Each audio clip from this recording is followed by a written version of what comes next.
Muy buena noche, amigos y amigas. Espero se encuentren bastante bien. Como ustedes podrán ver, pues ya poco a poco vamos agotando el contenido, tanto del programa de estudios como el contenido para evaluar en el examen final. Hemos hablado respecto a lo que es la jurisprudencia técnica, la sistemática jurídica y también respecto a lo que es la técnica jurídica. Ya platicamos un poquito de la fe pública, los tipos de técnica jurídica, la jurisdicción y la competencia. Vamos a platicar el día de hoy respecto a los problemas que afronta el juzgador al momento de resolver un caso controvertido. Es decir, nos va a ocupar el tema de aquellos problemas que afronta la técnica jurídica. Pero antes de iniciar con el desarrollo de los problemas que afronta la técnica jurídica, yo les he colocado en pantalla dos ejemplos, les he colocado dos órganos jurisdiccionales a efecto que podamos practicar y que determinemos los criterios de la competencia. En el primer momento, yo me he referido a la sala primera de la Corte de Apelaciones del ramo civil y mercantil. Y posteriormente, a lo que es el juzgado segundo de primera instancia de familia del departamento de Guatemala. Bien, la sala primera de la Corte de Apelaciones del ramo civil y mercantil. Según los criterios de la competencia, ¿qué competencia es por razón de grado? ¿Qué competencia es por razón de grado? ¿Algún voluntario?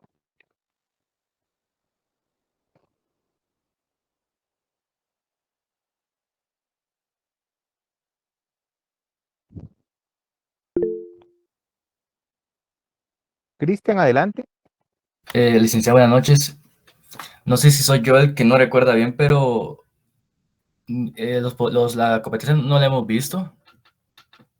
Yo me quedé en poderes de la jurisdicción. No sé si yo me perdí una clase o algo así.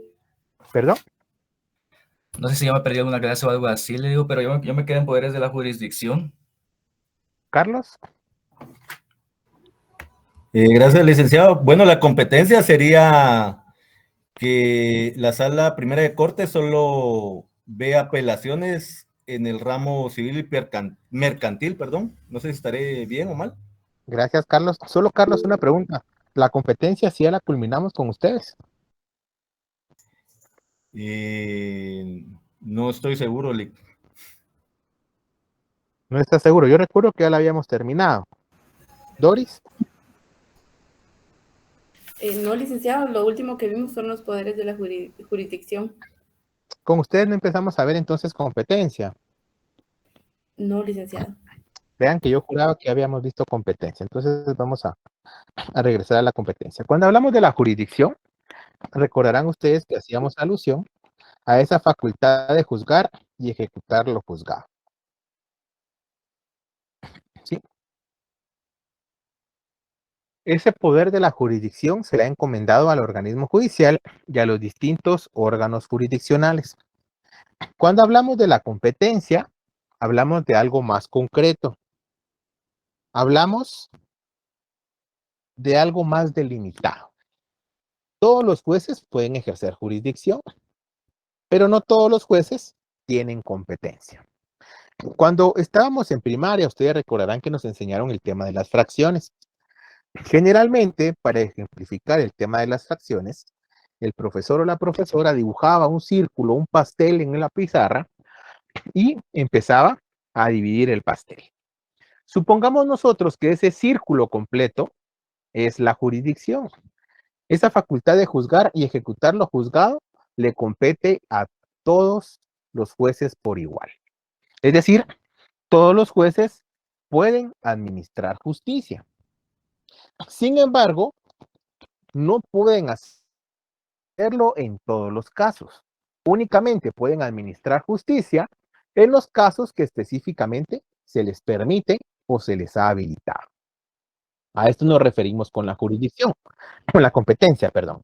La competencia va a ser entonces esa porción de jurisdicción que se le va a asignar a cada juez o a cada órgano jurisdiccional. Cuando nosotros mencionamos que todos los jueces tienen jurisdicción, pero no todos los jueces tienen competencia, nos estamos refiriendo específicamente a que todos van a poder administrar justicia, pero cada uno va a poder administrar justicia únicamente en los asuntos que se le han encomendado. ¿Sí? De esa cuenta, el juez penal únicamente va a poder conocer todo lo relativo a delitos, penas y medidas de seguridad. El juez de familia únicamente va a poder resolver todo lo referente a temas de familia, unión de hecho, matrimonio, patria potestad, etcétera, ¿verdad? Los jueces laborales únicamente van a poder conocer aquellos conflictos que surjan entre patrón y trabajador con ocasión del trabajo. Si ustedes se dan cuenta, tanto los jueces penales como los jueces de familia y los jueces laborales o de trabajo tienen jurisdicción, porque pueden administrar justicia. Pero la competencia es distinta, porque a cada uno de ellos se les ha delimitado ese poder de juzgar que tiene. A esto es lo que nosotros conocemos como competencia. La competencia es el límite de la jurisdicción. La competencia no es otra cosa más que esa porción o esa parte de jurisdicción que se le ha encomendado a cada uno de los jueces. De esa cuenta, el único que puede ejercer jurisdicción y competencia es el organismo judicial a través de sus distintos órganos jurisdiccionales, es decir, a través de sus jueces y sus magistrados. Entonces, algunos autores definen la competencia como aquella atribución establecida en la ley para el conocimiento de una pretensión a un órgano jurisdiccional determinado. En este caso, con exclusividad y exclusión de otros órganos jurisdiccionales. Esta definición quiere decir que la misma ley le va a permitir al juez conocer determinados asuntos. Y únicamente este órgano jurisdiccional va a poder conocer estos casos con preferencia y exclusión de los demás. Eso quiere decir que el juez penal solo va a conocer materia penal. No va a poder conocer familia, no va a poder conocer materia tributaria, no va a poder conocer asuntos laborales. Que el juez civil no va a poder conocer delitos o faltas. El juez civil no va a poder conocer cuestiones laborales. Por eso se dice que esa facultad asignada por la ley se le reconoce a los jueces para que conozcan asuntos con preferencia y exclusión de los demás. Vean, es obligación del órgano jurisdiccional o del juez determinar su competencia. La ley obliga a los órganos jurisdiccionales a que previo a conocer un caso concreto, ellos determinen o analicen si tienen competencia suficiente para conocer un asunto.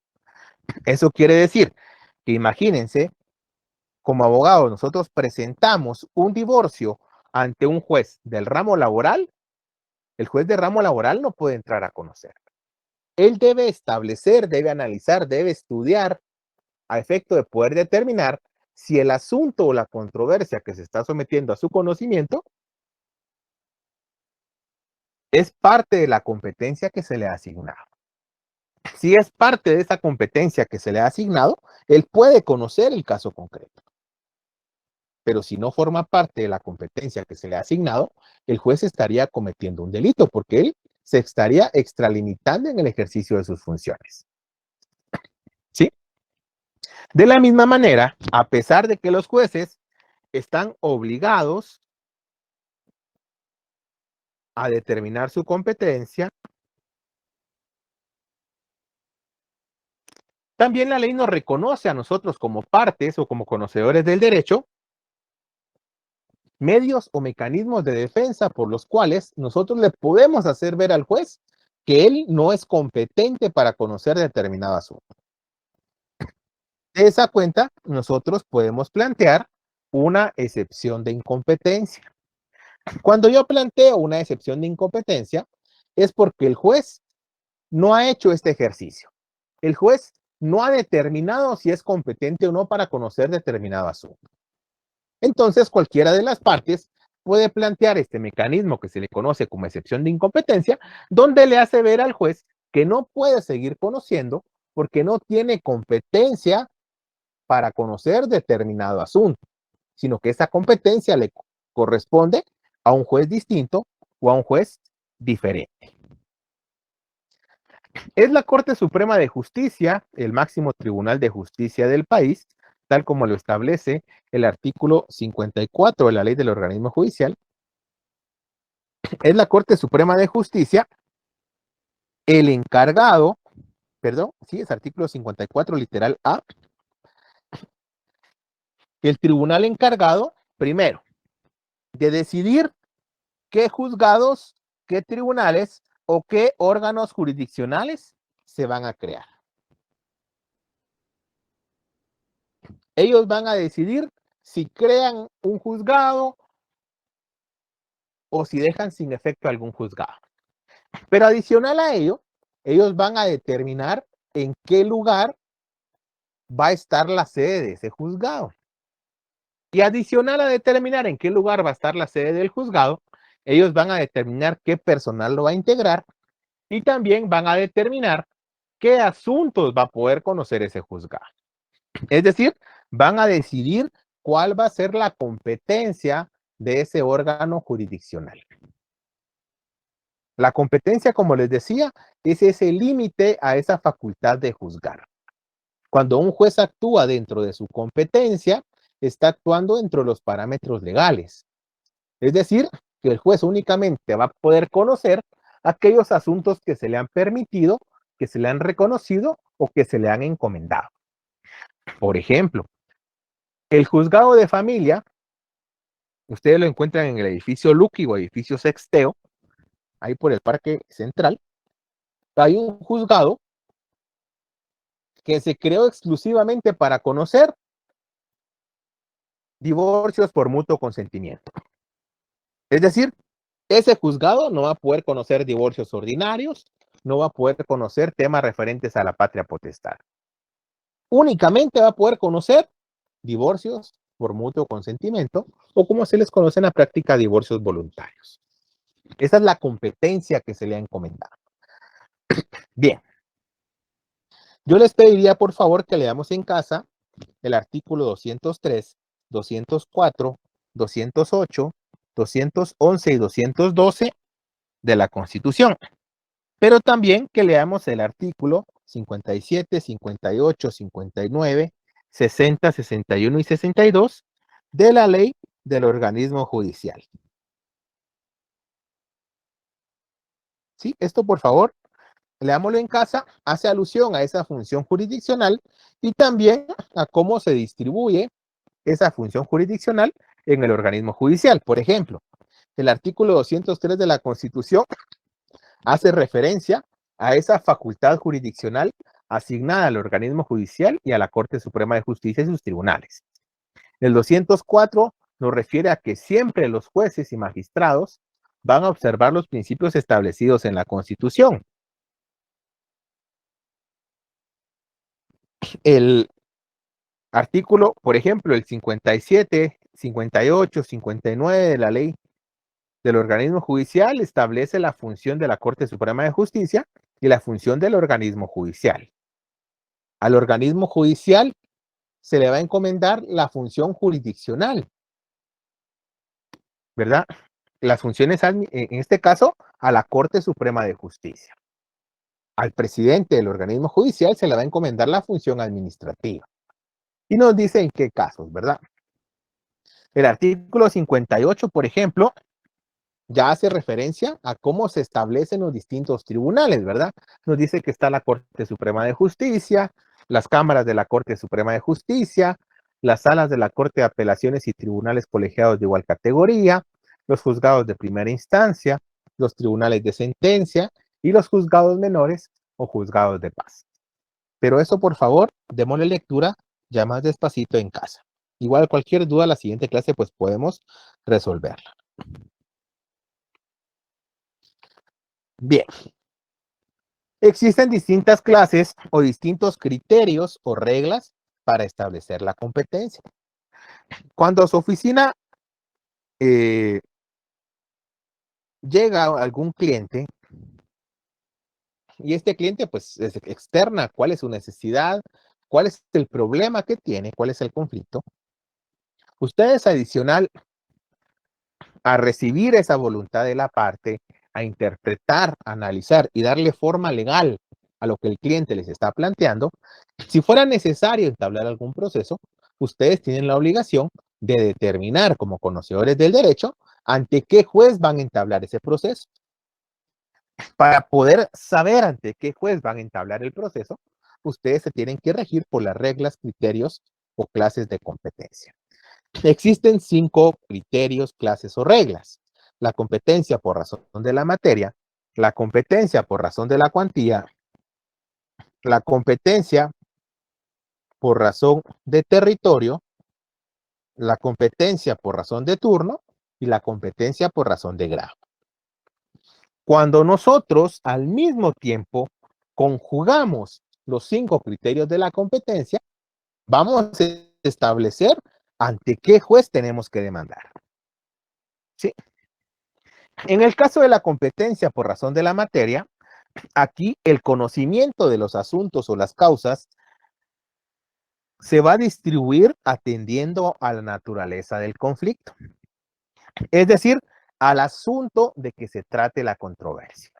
De esa cuenta nosotros vamos a tener tantas materias como áreas del derecho. Vamos a tener materia civil, materia penal, materia laboral, materia financiera, materia administrativa, materia tributaria, materia de familia, etcétera, etcétera. Según el asunto que se trate, ¿verdad? Aquí ya nos vamos a auxiliar de lo que ya vimos en sistemática jurídica para saber qué estudia cada una de las ramas del derecho. Sí, yo ya sé, por ejemplo, que la materia penal ve todo lo referente a los ilícitos penales. Entiéndase, delitos, faltas, penas y medidas de seguridad. Yo ya sé que materia laboral hace referencia a todo conflicto que surja entre patrón y trabajador con ocasión del trabajo. Por razón de la materia, entonces, vamos a distribuir el conocimiento de los asuntos atendiendo a la naturaleza del conflicto. Por razón de la cuantía. Cuando nosotros hablamos de la competencia por razón de la cuantía, vamos a distribuir el conocimiento de asuntos y conflictos atendiendo al valor económico del litigio. ¿Sí? Atendiendo al valor económico del litigio. De esa cuenta, para poder establecer el tipo de cuantía de que se trata, nosotros debemos aplicar 4 reglas fundamentales. Ustedes las tienen en pantalla. La primera regla para establecer la cuantía es que no se computan intereses. La segunda regla es que cuando vamos a demandar el pago de pagos parciales, valga la redundancia, se va a determinar la cuantía por el valor de la obligación o el contrato. La siguiente regla nos dice que si son varias pretensiones las que se van a reclamar, la cuantía se determina por el monto global, es decir, por el monto total del grupo de pretensiones. Y por último, cuando se trata de rentas o prestaciones periódicas, la cuantía se va a determinar por el importe anual. Y vean, acá les hago una aclaración.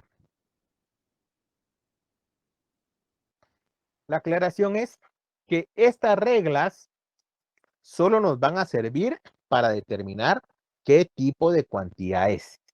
Solo nos van a servir para determinar el monto que nos va a orientar respecto a qué juez debe conocer. ¿Sí? Estas reglas no es sobre lo que yo voy a demandar. Les pongo un ejemplo. Supongamos que yo le presté,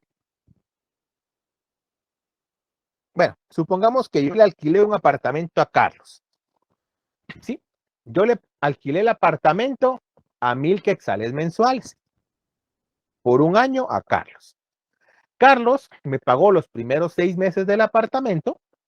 Sin embargo, a partir del séptimo pago, del séptimo mes, ya no me ha pagado. Estamos en noviembre. Ojo, para poder establecer la cuantía, yo tendría que tomar en cuenta los 6 meses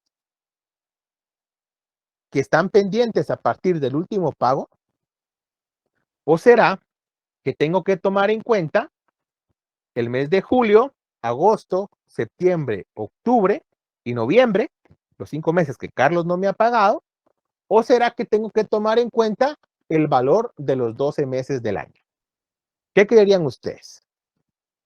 Los 12 meses, porque pues ahí lo dice realmente, ¿no? Prestaciones periódicas se determina por el importe anual. Exacto. Sí, ojo, tal como lo ha mencionado Luis Carlos, va a ser por el importe anual. Eso no quiere decir que yo me esté aprovechando de Carlos y que yo lo vaya a demandar por 12,000 quetzales, que sería el importe anual. No, o sea, Carlos me debe a la presente fecha 5 meses. Yo voy a cobrar o voy a demandar por el cobro de esos 5 meses. Pero para efectos de establecer y determinar qué juez debe conocer el asunto, yo tengo que seguir estas reglas. Vean, en el primer caso, no se computan intereses.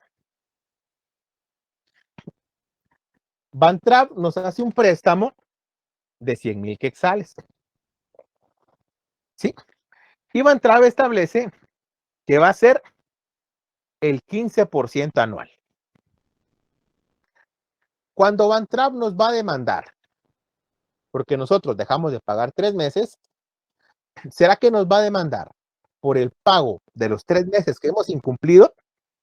¿Nos va a demandar por el pago de los 100,000 quetzales? ¿O será que nos va a demandar, en este caso, por los 100,000 quetzales más los 15,000 de intereses? ¿Qué creen ustedes?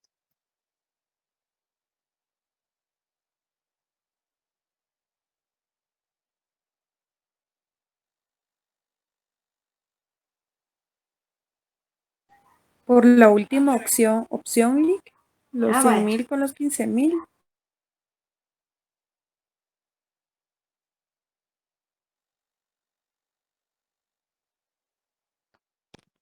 Heidi fue quien habló, ¿verdad? Sí, Lick, aquí está. bueno. Bien, Heidi, ¿qué nos dice la regla? ¿Vamos a computar intereses o no vamos a computar intereses para efecto de establecer ante qué juez debemos demandar?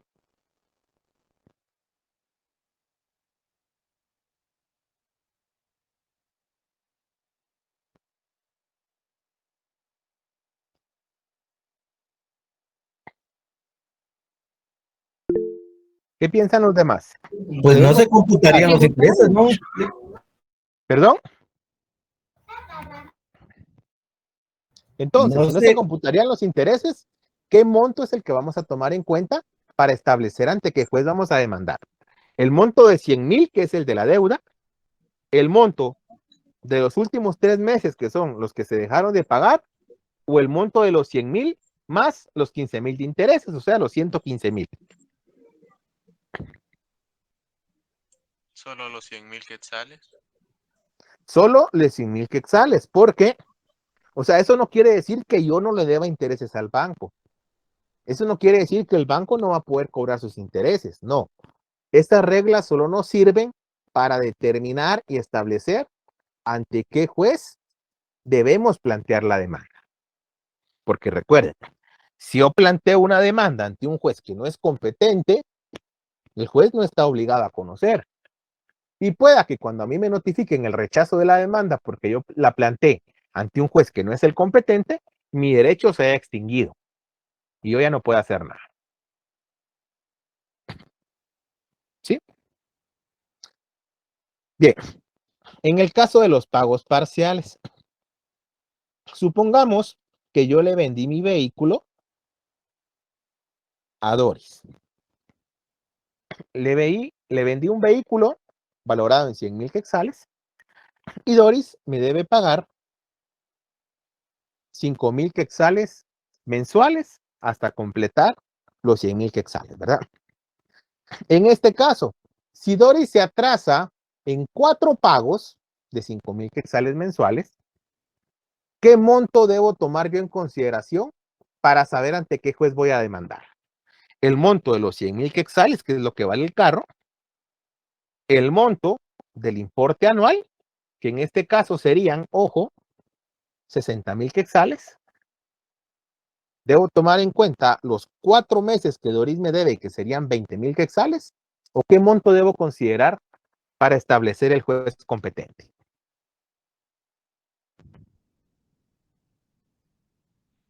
$60,000. En este caso, 60 el monto anual. no. Ojo, Raúl, no serían 60,000 quetzales, porque estamos hablando pagos parciales. Ok. Estamos hablando de pagos parciales. Entonces la regla nos dice que cuando son pagos parciales, vamos a tomar en consideración el valor de la obligación o el valor del contrato. En este caso, los 100,000 quetzales. ¿Sí? Vean, cuando hablamos de varias pretensiones, supongamos, Raúl, que yo voy manejando en estado de ebriedad y literalmente con mi vehículo atravieso su casa, ¿verdad? Me incrusto en la pared. Al momento de colisionar contra su pared, Raúl, yo lo lastimé a usted porque usted se encontraba regando las plantas. Además de lastimarla a usted, producto del choque, salieron volando pedazos de concreto. Un pedazo de concreto quebró la ventana de la sala, otro pedazo de concreto cayó sobre su vehículo y otro pedazo de concreto lastimó a su mascota. Raúl, si usted me quisiera demandar, cuando son varias pretensiones, tiene que calcular la cuantía considerando el monto total de esas pretensiones. Es decir, que usted debe tomar en cuenta el monto de los daños que yo le ocasioné a su persona, el monto de los daños que yo le ocasioné a su vehículo, el monto de los daños que yo le ocasioné a la pared de su sala, a la ventana de su sala, a la pared de afuera de su casa y a su mascota. Y al momento de sumar todos esos montos, usted ya establece la cuantía. ¿Sí? Cuando vamos a demandar por varias situaciones, tomamos el monto global de todas ellas. Ahora bien, cuando demandamos rentas o pensiones periódicas, ¿verdad? Aquí podría ser algún contrato de alquiler o bien el caso de la pensión alimenticia. ¿Sí? Cuando una dama va a demandar al papá de sus hijos porque se atrasó 3 meses en el pago de la pensión alimenticia, ella debería tomar en cuenta el monto de los 3 meses o debería tomar en cuenta el monto anual.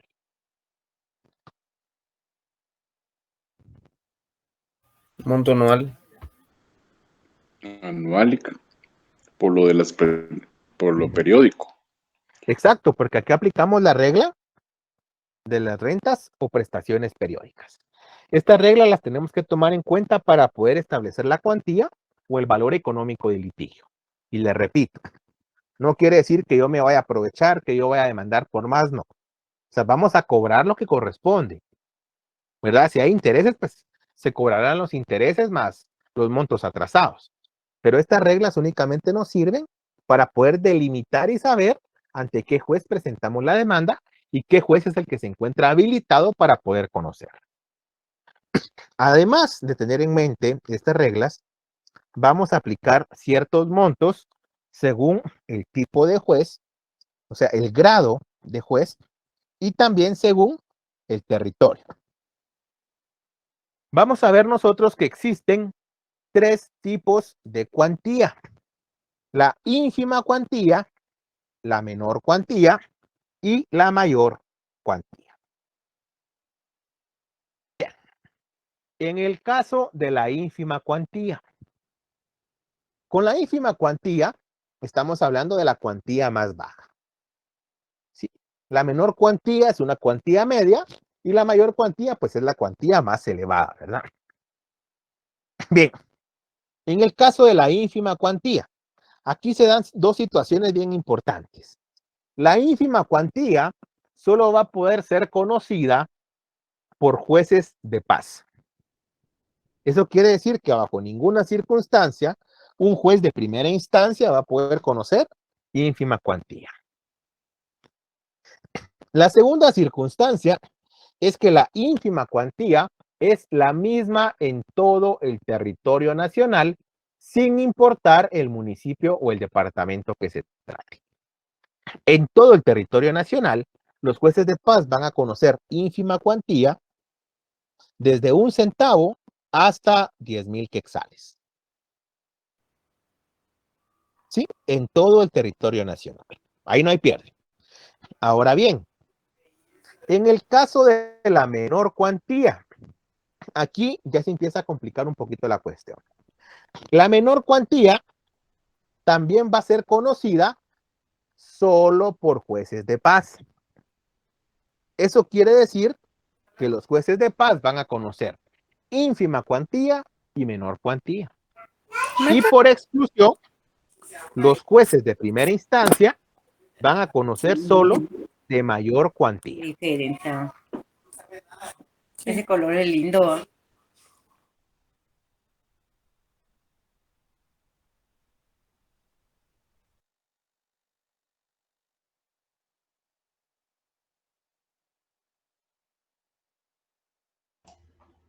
Bien, les decía. Entonces, los jueces de paz van a conocer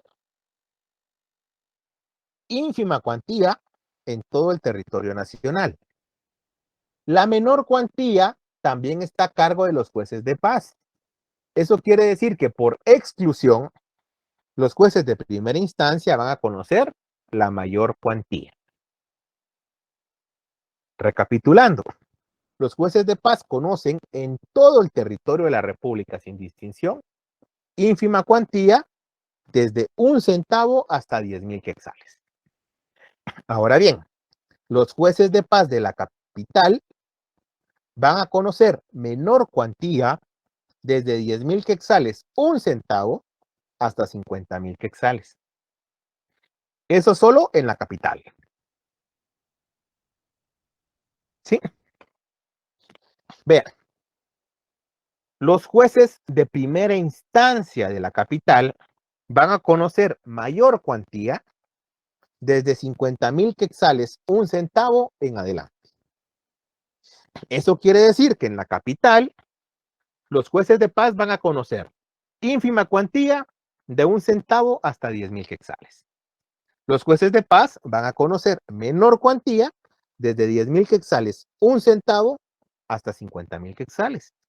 Y los jueces de primera instancia en la capital van a conocer desde 50,000 quetzales, 1 centavo en adelante. ¿Sí? Ahora bien, en las cabeceras departamentales de cada departamento, valga la redundancia, y en los municipios de Misco, Amatitlán, Villanueva, Coatepeque, Santa Lucía, Cochumalguapa, Malacatán, Ixchihuán, Santa María Nevaj, Poptum y Santa Eulalia, los jueces de paz van a conocer menor cuantía. Ahí vamos bien, ¿verdad? No se modifica nada. Van a conocer menor cuantía. Sin embargo, el monto se va a modificar. En estos lugares, los jueces de paz van a conocer menor cuantía desde 10,000 quetzales, 1 centavo, hasta 25,000 quetzales.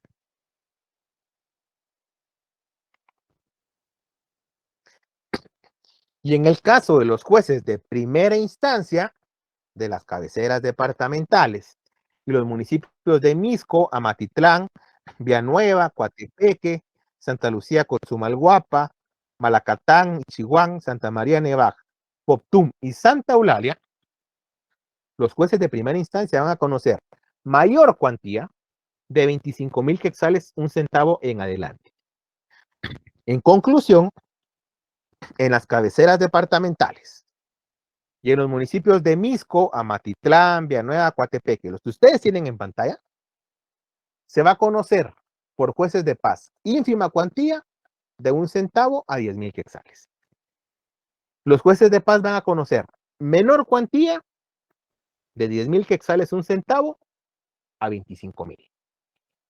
Y los de primera instancia van a conocer mayor cuantía de 25,000 quetzales un centavo en adelante.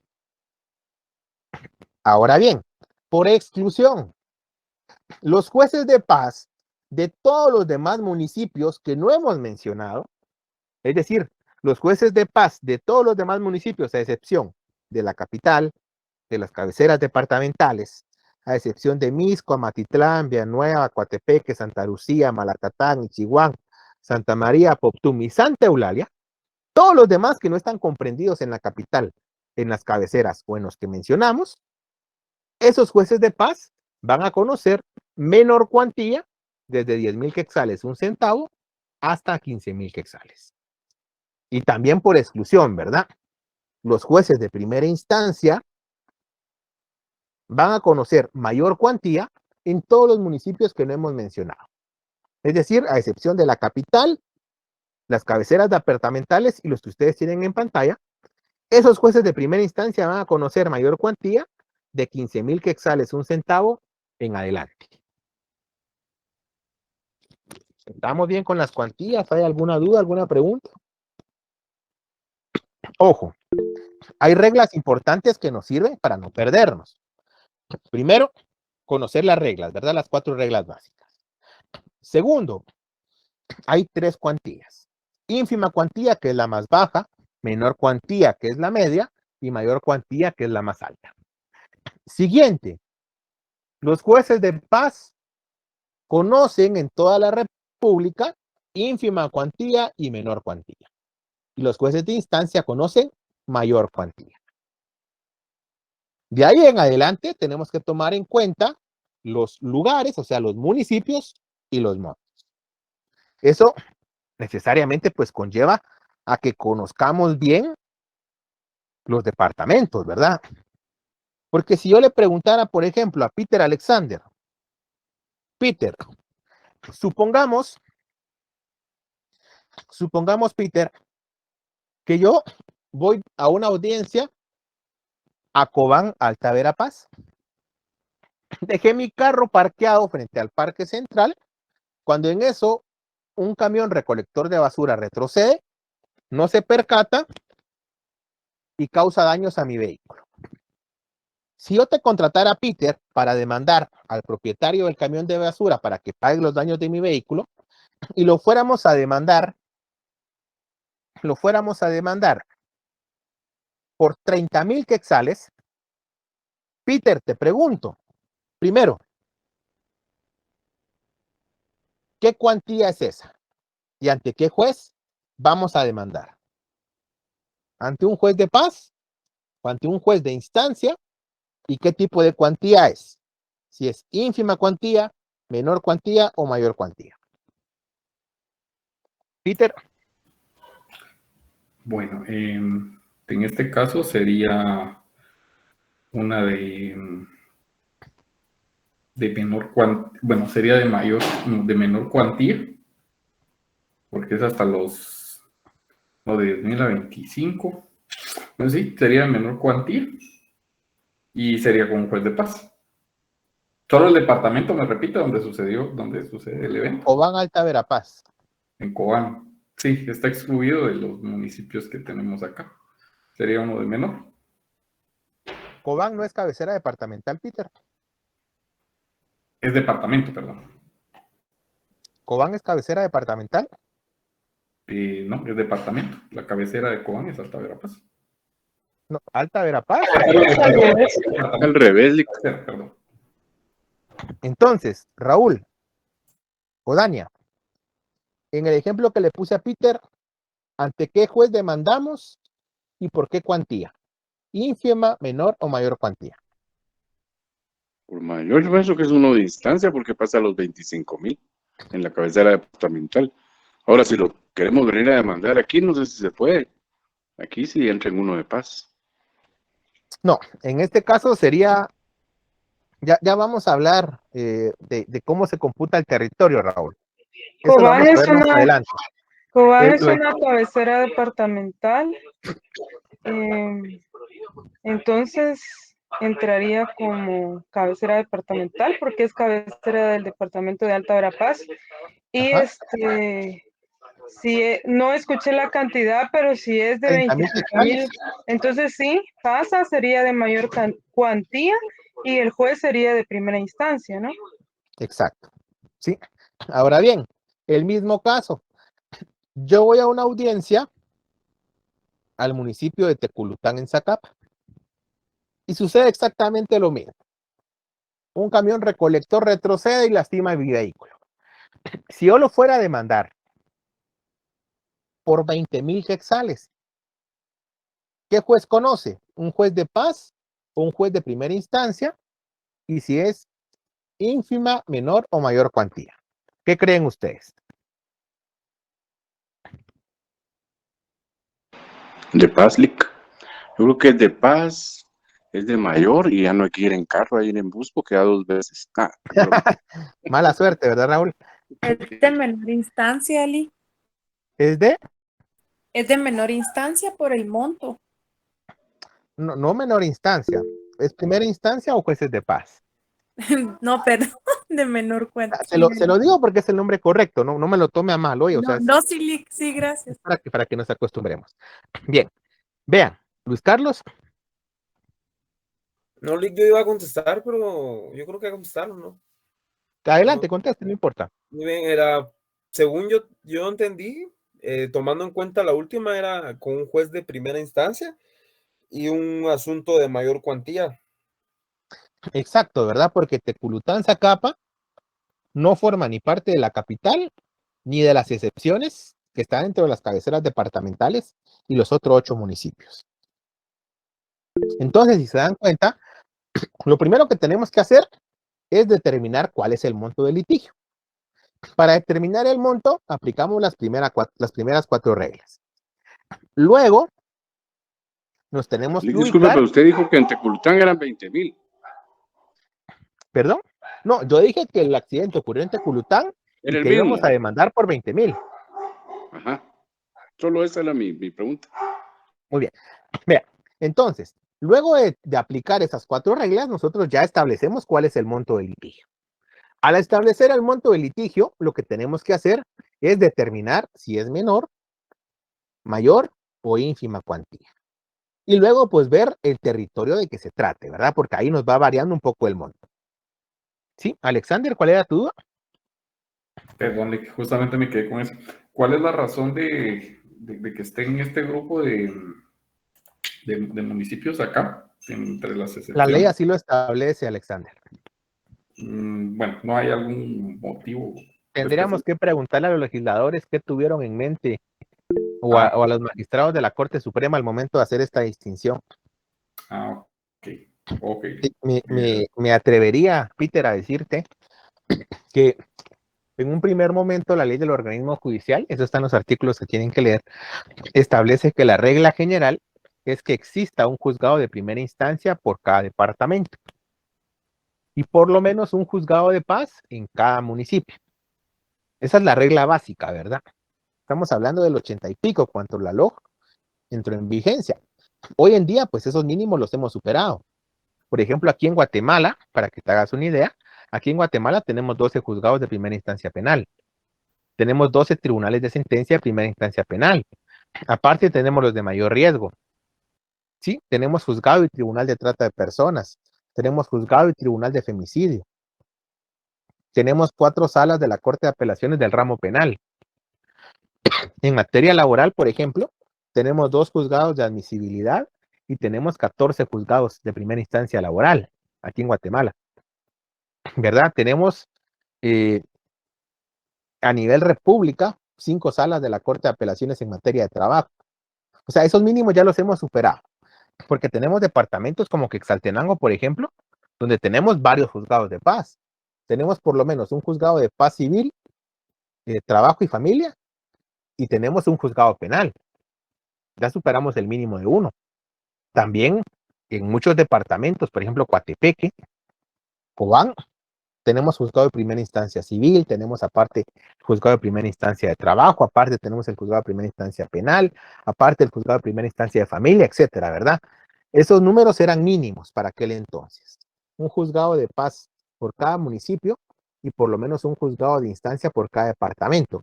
Me imagino que atendiendo a eso fue que se distribuyeron los valores económicos, ¿verdad? Pero eso es decisión exclusivamente de la Corte Suprema de Justicia. Ellos en cualquier momento le pueden dar vuelta a esto, lo pueden reconfigurar o lo pueden modificar. Está bien, muchas gracias, Rick. Ya que es la Corte, Peter, la que decide qué competencia le da cada juzgado. O sea, si la Corte crea el día de mañana un juzgado en el municipio de Villanueva, por decirte algo, la Corte puede establecer que ese juzgado va a conocer trabajo y familia. Y puede crear otro juzgado en Misco y a ese juzgado solo le puede atribuir que conozca familia. O sea, la Corte decide o asigna la competencia a cada órgano jurisdiccional. Lick, disculpe una pregunta, pero no levanté la mano. Adelante, Raúl.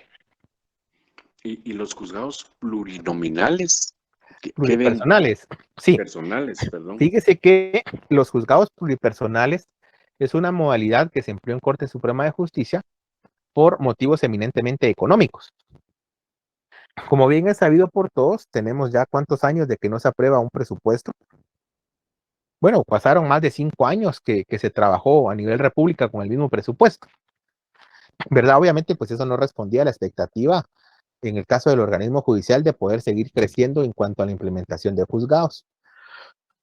De esa cuenta, la solución que se encontró, Raúl, es que, para que se haga una idea, un juzgado anualmente con un juez, un secretario, un oficial, un notificador, un oficial y un auxiliar de mantenimiento, un juzgado le cuesta al organismo judicial cerca de 5 a 6 millones de quetzales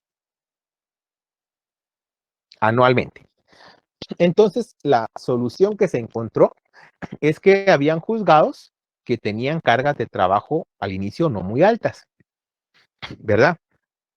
Entonces, lo que se hizo fue que la Corte les amplió la competencia a estos juzgados y al ampliarle la competencia, pues se ahorró crear un nuevo juzgado. La segunda modalidad, Raúl, fue que se pluripersonalizó el juzgado. Cuando se pluripersonaliza un juzgado, es porque hay 2 o más jueces en el juzgado. Salía más barato para efectos técnicos y prácticos ampliar el personal del juzgado que crear un nuevo juzgado. Porque al crear un juzgado, primero se tendría que alquilar una sede, ¿verdad? Se tendría que alquilar una sede, ya que es muy difícil que el Estado pueda construir sus propias sedes porque, por ejemplo, en el caso del OJ no tiene unidad ejecutora para construcción. Entonces tiene que alquilar. Bien, ahí se ahorra el OJ el gasto del alquiler de la sede. Segundo, generalmente lo que se hace es que se añade un juez más y se añade un oficial más. Es decir, el juzgado va a tener mayor capacidad para conocer asuntos a un menor costo, porque no vamos a duplicar el personal o a crear otro juzgado, sino que únicamente vamos a ampliar parte del personal y el juzgado pues ya va a poder resolver una mayor cantidad de causas. Juzgados laborales, todos son pluripersonales hoy en día. Juzgados penales, todos son pluripersonales hoy en día, aquí en Guatemala por lo menos, ¿verdad? Aquí en Guatemala. Y esto también ayuda a reducir la mora judicial. Esa es la razón, Raúl, salía más barato y generaba un mejor efecto el añadir a un juez y a un oficial más que crear un juzgado completamente nuevo. Gracias, Lick. Me aclaró mucho la duda. Y eso también ayuda mucho, Raúl, ahorita que estamos en época de vacaciones, porque antes el juzgado completo cerraba. Entonces prácticamente su caso se atrasaba 1 o 2 meses. Era más a la mora. Mientras que ahora el juzgado no cierra, el juez A sale en un turno y el juez B cierra en otro sale el otro turno. Pero como el juzgado permanece abierto, su caso continúa su trámite. Muy bien, Lick. Muchas gracias. Para servirles. ¿Alguien tiene alguna duda respecto a cómo determinar la cuantía o con los montos?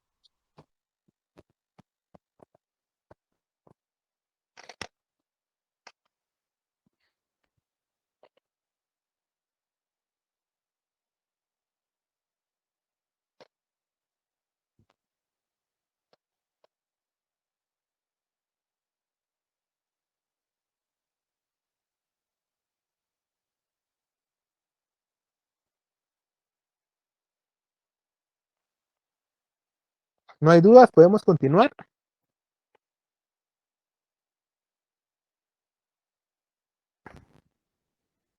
Bien.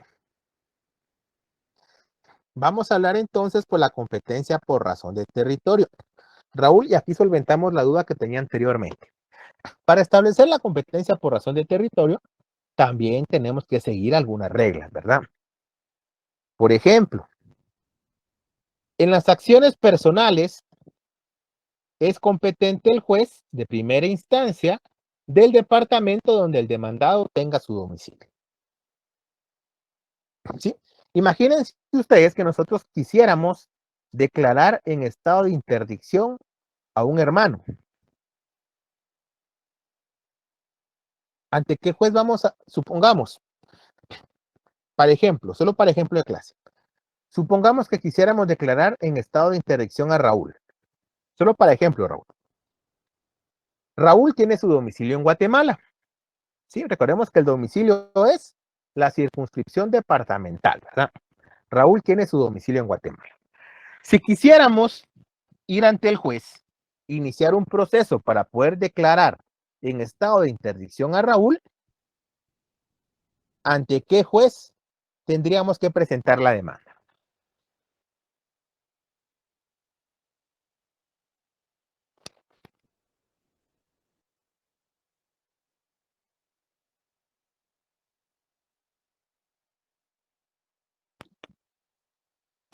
¿Ante qué juez tendríamos que presentar? Alma Lorena dice familia. Vean, no confundamos. No confundamos. No estoy diciendo, Alma, que su respuesta no sea correcta. No, vean. Estamos hablando de territorio. ¿Sí?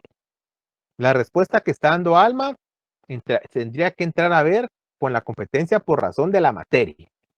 Estamos hablando de territorio. ¿Ante qué juez tendríamos que demandar?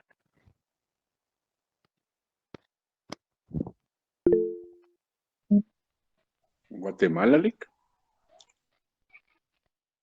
Guatemala, ¿verdad, Raúl? Gabriela, no estamos hablando, todavía no estamos hablando el criterio por razón de grado. Estamos hablando por territorio. Sí, territorio es el lugar o el área geográfica en el cual un juez puede conocer. ¿Sí? En este caso, cuando hablamos de la competencia por razón del territorio, el conocimiento de los asuntos se va a distribuir atendiendo al área geográfica en la cual a un juez se le habilita para conocer. En este caso, vean la regla número 1. En acciones personales, es juez competente el de primera instancia del departamento donde el demandado tenga su domicilio. Si yo voy a demandar a Raúl para declararlo en estado de interdicción, yo tengo que demandar a Raúl ante el juez de primera instancia del departamento de Guatemala. Estamos hablando de territorio, no de la ciudad, ¿verdad? Del territorio, en este caso departamento. Ahora bien, la segunda regla. Cuando no exista un domicilio fijo del demandado, es competente el juez del lugar donde se encuentre o el de su última residencia. ¿Se recuerdan ustedes cuando hablamos del domicilio del vagabundo? Aquí estamos hablando del domicilio del vagabundo. Cuando la persona no tenga un lugar fijo, se le va a poder demandar en el lugar en el que se le encuentre o donde tuvo su última residencia. ¿Sí? En el caso de la prestación de alimentos, la competencia la elige la parte demandante y va a poder elegir entre el juez de su domicilio o el juez del domicilio del demandado. Eso quiere decir que si, por ejemplo, Magdalena quiere, este solo es ejemplo, que si Magdalena quiere demandar al papá de su hijo para que pague pensión alimenticia, Magdalena va a poder decidir si lo demanda en su domicilio o en el domicilio del papá del hijo. Supongamos que a su oficina llega una dama a contratarlos para que ustedes demanden pensión alimenticia. La dama les comenta que ella nació en Chiquimula que el papá de su hijo nació en San Marcos, pero que su hijo nació en Guatemala y que ellos viven en el Progreso.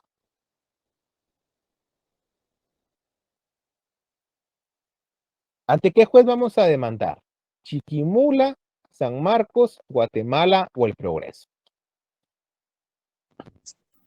El Progreso, Lick. En este caso, ella puede elegir, ¿verdad? Entre su domicilio.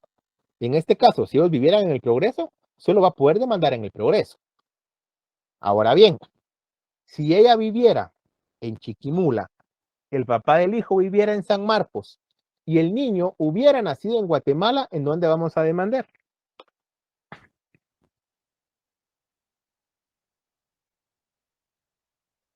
San Marcos.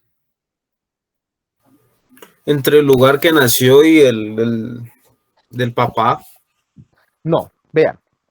En No, este perdón, caso, el lugar donde ella vive y el lugar donde vive el papá. el domicilio de ella o el domicilio del papá, ¿verdad? Indistintamente, ella va a poder elegir que la demanda va a ser válida. ¿Sí? Ahora bien, en el caso de reparación de daños, es juez competente el lugar donde los daños se hubieran causado. En el caso que les comenté que yo iba a una audiencia a Cobán y cuando salí del juzgado, mi vehículo estaba chocado. En ese caso en específico, ¿en dónde vamos a demandar? En Cobán. En Cobán, ¿verdad? Porque ahí ocurrió el daño. El mismo ejemplo. Yo fui a una audiencia a Cobán.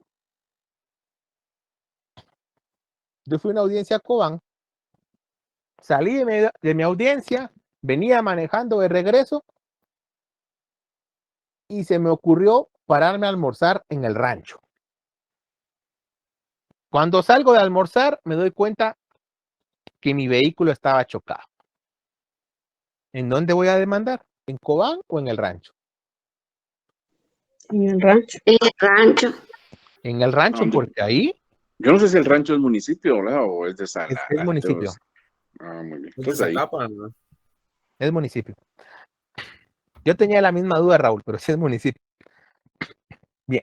El municipio del Progreso. Del Progreso es, ¿verdad, Emerson? Así es. Del Progreso. Gracias, Emerson. Daña también ahí nos estaba apoyando que es del Progreso. Gracias. Bien. En el caso del domicilio contractual, va a ser juez competente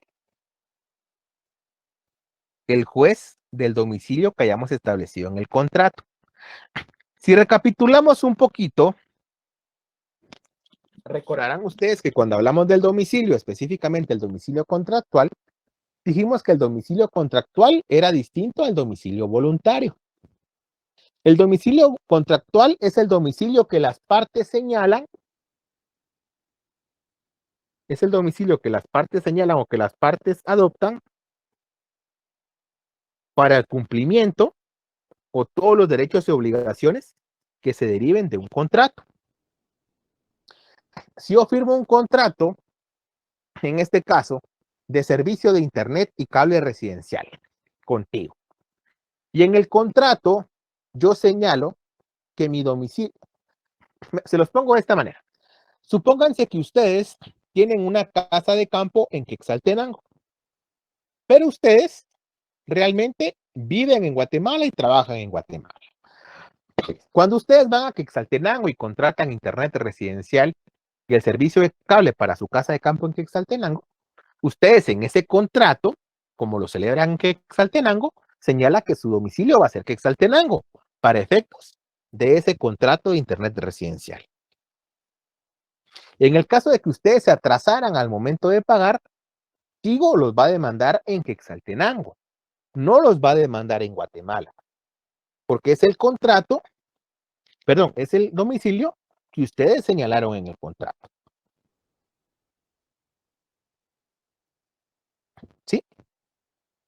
¿Estamos bien ahí? Tenemos que tener cuidado. Cuando nosotros suscribimos contratos, sobre todo este tipo de contratos que son contratos de formulario o contratos de adhesión, donde únicamente nosotros solo llenamos nuestros datos y el contrato ya está redactado, nosotros tenemos dos opciones. ¿Aceptamos el contrato o no aceptamos el contrato? Si yo quiero el servicio telefónico, acepto el contrato. Si yo quiero la tarjeta de crédito, firmo el contrato. Es decir, no está sujeto a que yo vaya a negociar con el banco o con el cable operador las condiciones. ¿Verdad? Son contratos de adhesión. Ojo, cuando nosotros suscribimos un contrato, para efectos de ese contrato, vamos a poder demandar en el domicilio que señalé en ese contrato. Sí, yo no voy a poder, yo si en el contrato, como les decía, señalé que Exaltenango, porque ahí se instaló el servicio de internet, yo no voy a poder alegar ante el juez de que Tigo me tiene que demandar en Guatemala porque yo resido en Guatemala. No, porque para efectos del contrato yo señalé Exaltenango. Que aquí es donde tenemos que tener cuidado, porque yo les decía que en la mayoría de estos contratos firmamos una cláusula que muchas veces no nos percatamos o no sabíamos a qué se refería. Una famosa cláusula que dice que el contratante renuncia al fuero de su domicilio. ¿Alguien la ha leído en algún contrato que haya firmado? Sí, se pone de que pone su residencia en donde es y en otro pone renuncia al fuero de domicilio, que quiere decir que no se va a ajustar a donde viva, sino que a donde diga la empresa. A donde la empresa nos quiera demandar, ¿verdad? Ustedes se han preguntado por qué en los contratos de tarjetas de crédito, bufetes grandes hoy en día, hay bufetes muy grandes que compran carteras de crédito. Y ellos lo demandan a uno en ciertos juzgados, ¿verdad? En Villanueva, en Villacanales o en San Miguel Petapa. En esos tres juzgados demanda, por ejemplo, Novales. Hay otras empresas que lo que hacen es demandar en Huehuetenango.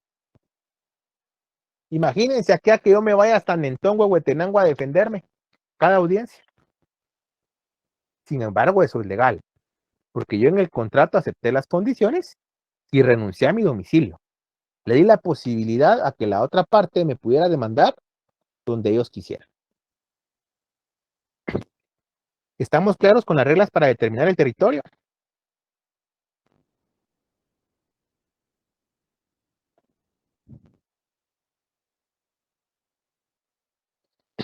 Bien.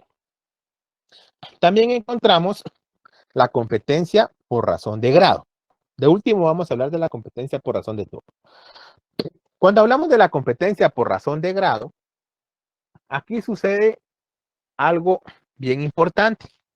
Recordarán ustedes que tanto el artículo 211 de nuestra Constitución como el artículo 59 de la Ley del Organismo Judicial establecen que en el sistema jurídico guatemalteco nos regimos por un sistema de doble instancia.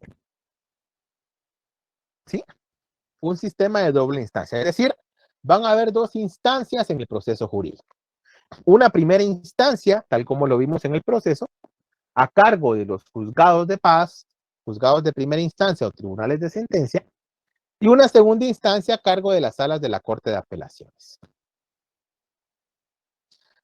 La primera instancia tiene como finalidad decidir el asunto, decidir la controversia o el fondo del litigio o el proceso.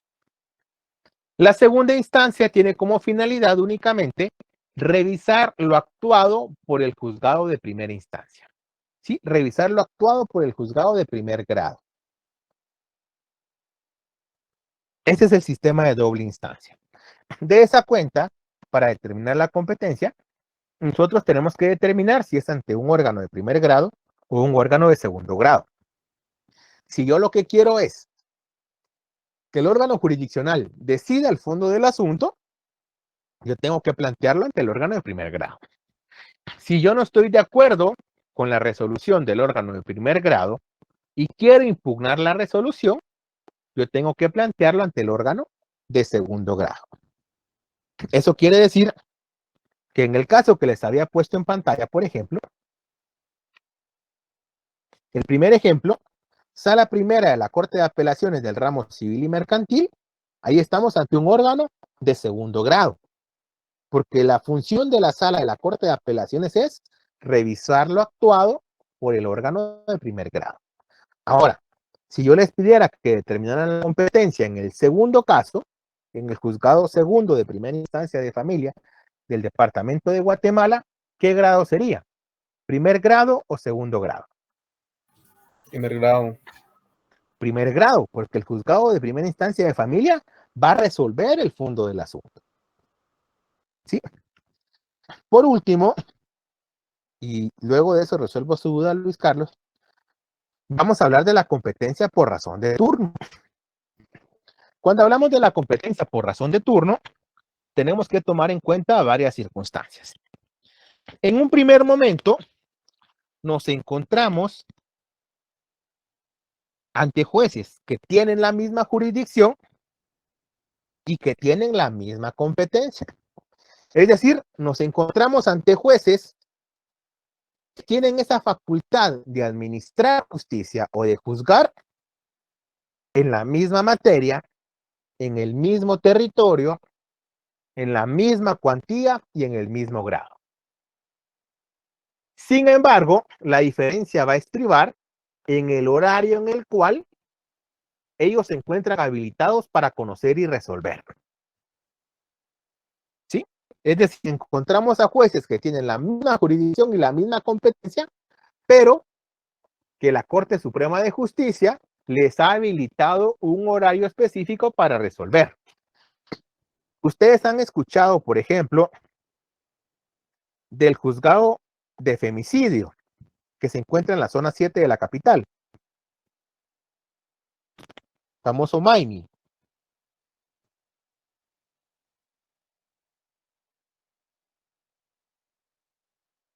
¿O han escuchado del juzgado de turno de la Torre de Tribunales?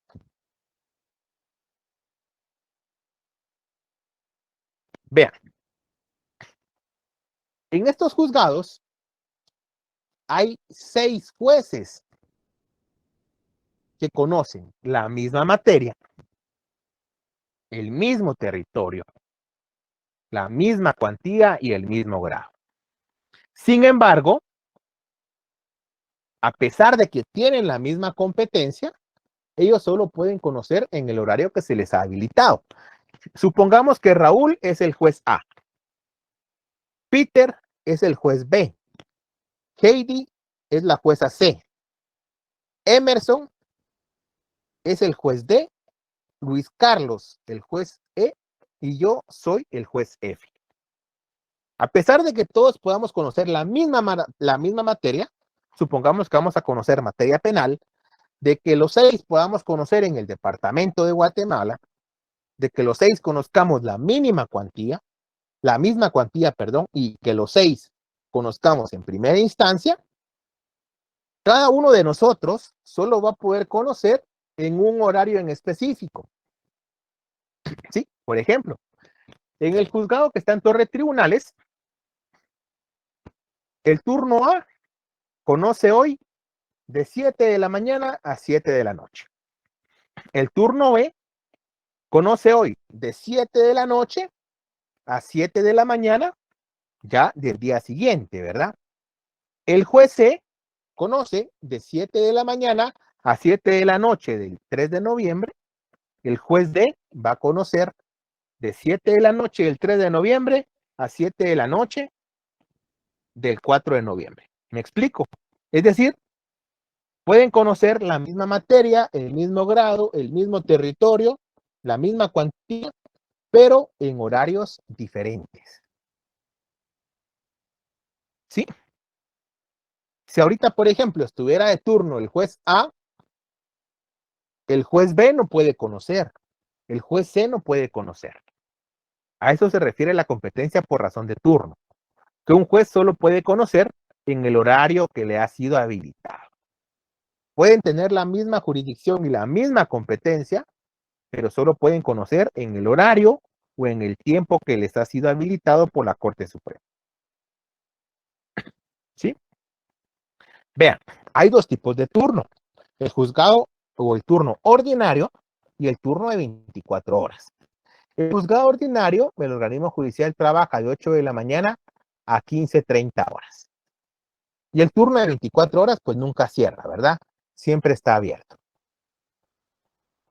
¿Hasta acá hay alguna duda, alguna pregunta con la competencia?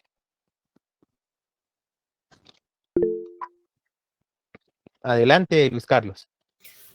El horario del turno ordinario, ¿me lo puede repetir, por favor? De 8 horas a 15:30 horas. Gracias. Este es el horario ordinario.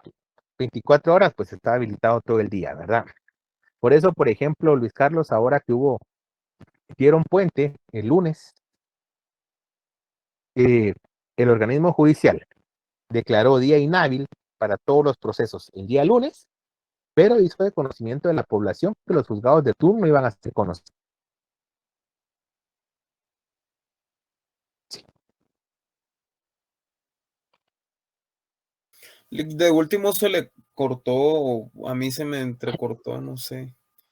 Pero Le decía, usted dijo que iba a hacer que hizo de conocimiento al público que los sí, juzgados por ejemplo, el organismo judicial Luis Carlos el día lunes dio puente. Ese día que dio puente, cerró todos los juzgados ordinarios, de turno ordinario, ¿verdad? Únicamente se quedaron funcionando los juzgados de turno de 24 horas. ¿Sí? Sí, gracias. Ahora, respecto a tu pregunta, en cuanto a los contratos de adhesión, están obligados a darte una copia. La ley de protección al consumidor y al usuario, la ley de la ADIACO, establece que todo contrato de adhesión, el contratista está obligado a proporcionar una copia. Si no te proporcionaran la copia, pedí tu libro de la ADIACO y pones tu queja. ¿Verdad? Cuando hay alguna falta contra la ley de protección al consumidor y al usuario, a ellos se les multa con UMAS. Son unidades de multa ajustable. Pero ya ese sería el procedimiento. Se pide la copia y si no, pues se pide el libro de la ADIACO, ¿verdad? Que ellos también están obligados a proporcionar. Comprendo, gracias, Lick, porque sí, viene que en varios bancos me ha pasado. Sí, no, hasta que uno lo exige es que ellos lo entregan. Sí, listo, Lick, gracias, muy amable. Para servirles.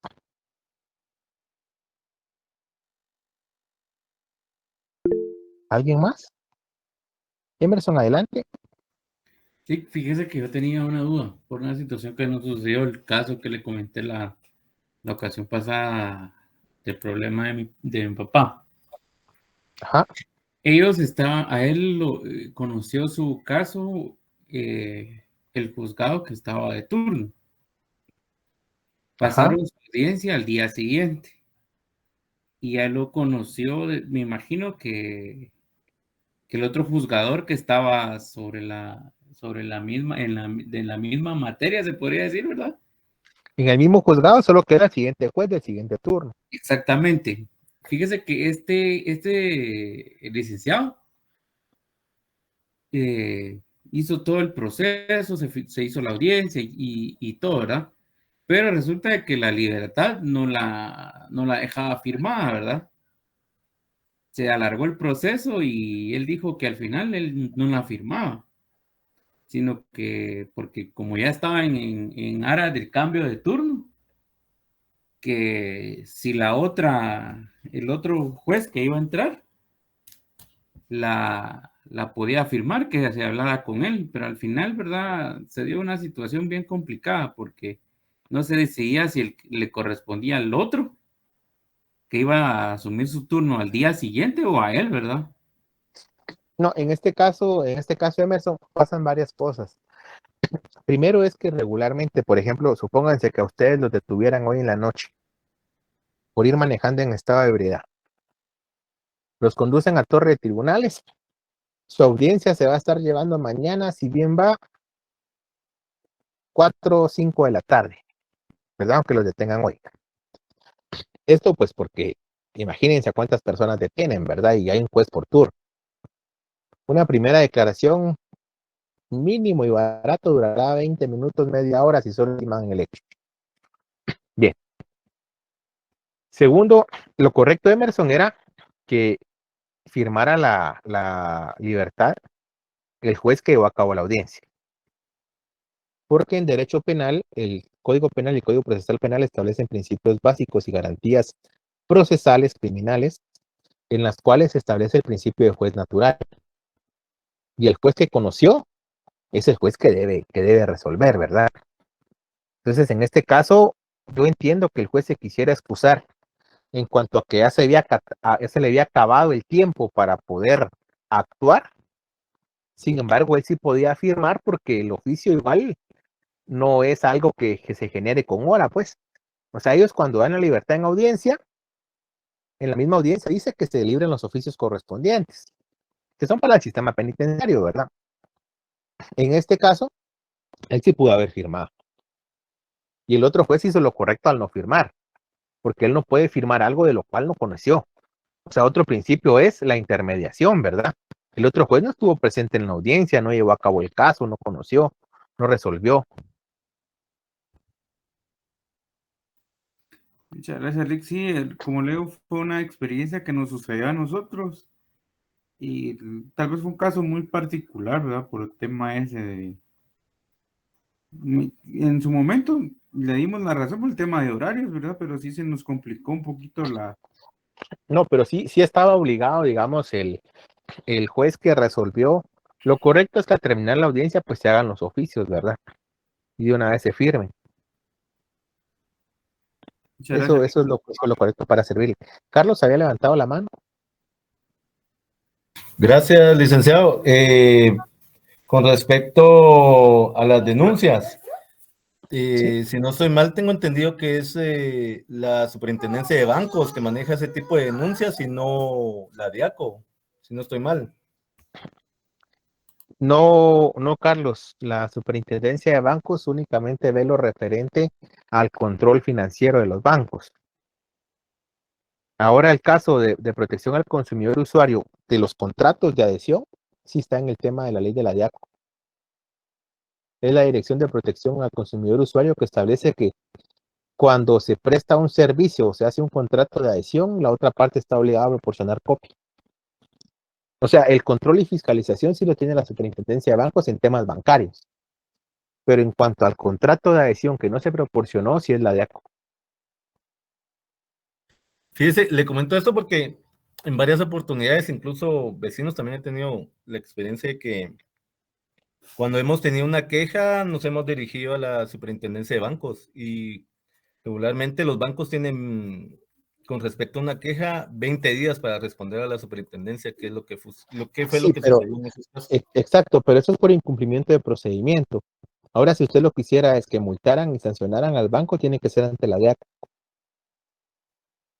Específicamente por el tema de no dar copia del contrato de adhesión. Ahora, si fuera algún tema por que le están cobrando intereses, hay temas donde, por ejemplo, la gente saca de su tarjeta de crédito 1,000 quetzales, no paga 6, 7, 8 meses y a los 8 meses ya debe 50,000 quetzales. Esas quejas sí van a la super. Ellos tienen un área de mediación y luego el área de mediación, pues ya ellos pueden analizar el caso para ver si se anulan los intereses y la parte solo paga la parte del crédito que se sacó. Depende de qué se trate, pero por el hecho de no dar copia del contrato es de acá. Ah, ya, entendido. O sea, aquí no tiene nada que ver que sea banco que no sea banco, sino por el tema de no dar copia del contrato de adhesión es la de ACO. Ahora, si fuera algo ya eminentemente bancario, sí es la SUPA.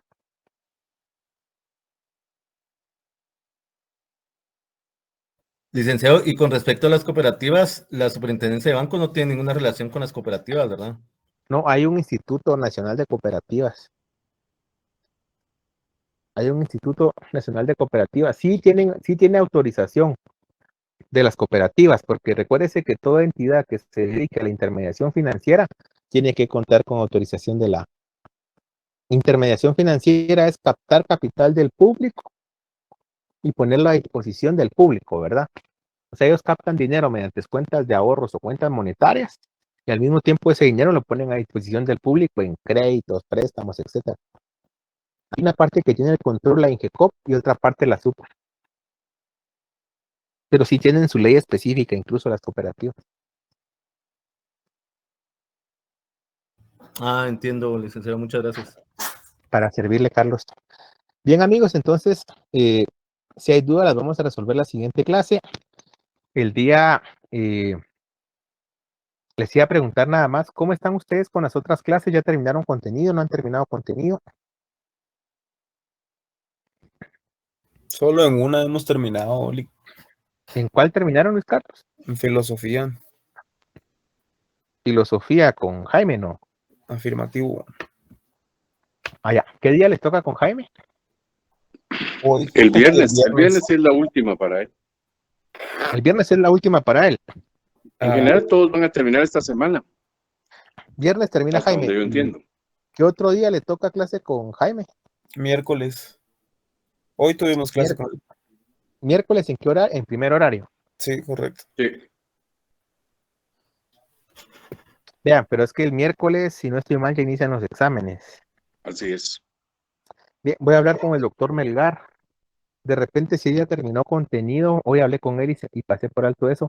De repente, si ella terminó contenido, no sé, alguno de su periodo para poder terminar nosotros contenido. ¿Quién es el doctor Ya Melgar? que El de métodos.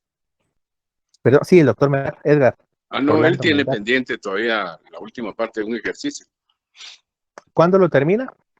Mañana, a primera hora.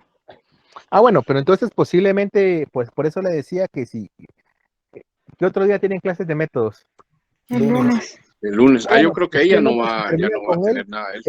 el lunes podríamos dedicar nosotros los 2 periodos a concluir, Perfecto, licenciado. porque con este descanso del 31 no nos cayó desbalanceó. muy bien. Sí. Bueno, Bien, sí nos cayó, pero para la clase, dice usted. para efectos de clase, no para el descanso. No, vean, voy a hablar con el doctor Melgar y yo siempre les comento entonces hoy. Respecto a las zonas, también sus zonas ya están publicadas en Classroom, como pudieron ver. Para examen final, recuerden que tienen que tener la sumatoria del primer examen y la sumatoria del segundo examen, ¿verdad? Pueden optar examen final aquellos que tengan 31 puntos de zona, porque matemáticamente se gana con 61 y el final vale 30. Para aquellos que tengan alguna duda con su nota, con su zona, me pueden escribir al correo, por favor, coloquen nombre completo, carnet, teléfono, sección, para poder ubicar los exámenes y verificar qué fue lo que pasó.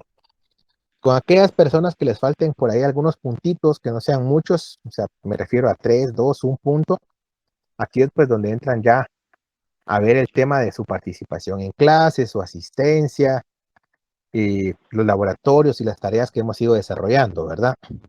Para poderlos apoyar. Oye, pero quienes por ahí se quedaron por algunos puntos, escríbanme. Yo puedo verificar qué fue lo que sucedió y de igual manera, pues, ya me ponen alerta para verificar también sus tareas, asistencias, etcétera. ¿Sí? Para ver si los puedo apoyar. Entonces lo dejaríamos acá. Yo les estaría comentando qué platico con el doctor Melgar y de igual manera, pues siempre se los comunicaría por Claro. Que descansen hoy. Buenas noches, Lick. Buenas noches, licenciado. Buenas noches. Descansen. Gracias, feliz noche.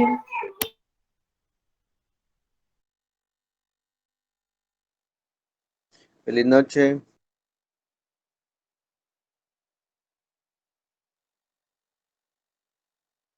Feliz noche, que Buenas noches, descansen. licenciado. Sí. Licenciado, disculpe, yo puedo mandarle el correo, pero tal vez el correo de mi esposo. Lo que pasa es que ya mi cuenta ya está abarcada por mucho almacenamiento, entonces ya no puedo ni enviar ni recibir correos. Sí, estaría bien, siempre enviando mi número de carnet y toda la información. Sería mejor que creara uno nuevo, Heidi. Porque igual tendría que registrar uno en el examen final a la hora de la hora. Entonces, para evitar inconvenientes, mejor genere uno nuevo y me manda los datos. Con mucho gusto yo verifico. Ok, al momento de que cree este nuevo, ¿no me afectaría con el tema de los parciales? Para su servidor, no. Porque yo utilizo Claro. Ahora con los que utiliza Moodle, tendría que seguir entrando con el que ya tiene registrado una facultad. Sí, por eso le pregunto. Yo me he examinado con ese correo. Ya lo tengo lleno, ya hace más de un mes. Yo le pero decía que genere otro para efectos de no perderme yo quién O sea, que genere igual como lo generó, ¿verdad? Con sus apellidos, su nombre, su carnet. Y así no hay problema, pero para efectos de los que usan Moodle sí tendría que seguir utilizando el mismo que tiene registrado. Ah, sí. Yo estoy con ese porque es el que tengo registrado en la U. Pero ya para comunicarme con usted me voy a comunicar con otra entonces, pero que tenga mi información. Así es, Bueno, muy bien. así es. Muchísimas Para gracias. Que servirles. pase buena noche. Buena noche, que descanse.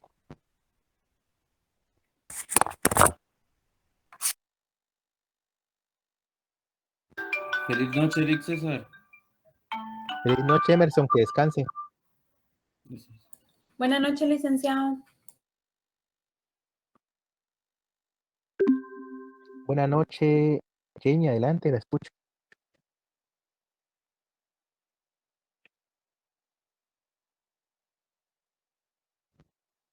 Buenas noches, licenciado. Nada más era para desearle buena noche. Pensé que iba a preguntar, perdón, que descanse. No, Nick, disculpe. No tenga pena.